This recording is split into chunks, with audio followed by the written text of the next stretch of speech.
നിങ്ങളൊക്കെ നാട്ടിൽ പണ്ടുണ്ടല്ലോ ഈ കല്യാണത്തിന് ഏത് ഐസ്ക്രീമായിരുന്നു കിട്ടുന്നത്?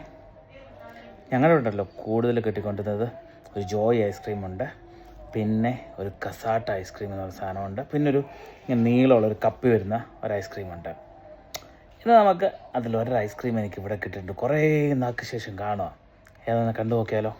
ഇതാണ് ഞാൻ പറഞ്ഞ സാധനം. ഇതെനിക്കിപ്പോൾ ഇന്ന് നമ്മൾ ഷാർജയുള്ള സഫാരിയിൽ നിന്ന് കിട്ടും. അപ്പോൾ നമുക്കിത് തുറന്ന് കഴിച്ച് നോക്കാം. ഇതാണ് കണ്ടോ, പണ്ടത്തെ നൊസ്റ്റാൾജിയ ഉണർത്തുന്ന ഐസ്ക്രീം.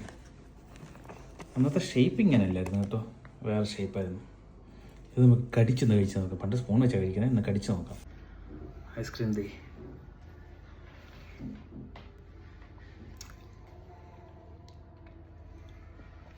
അടിപൊളി. സ്പൂണിലൂടെ കയറി വാരേ.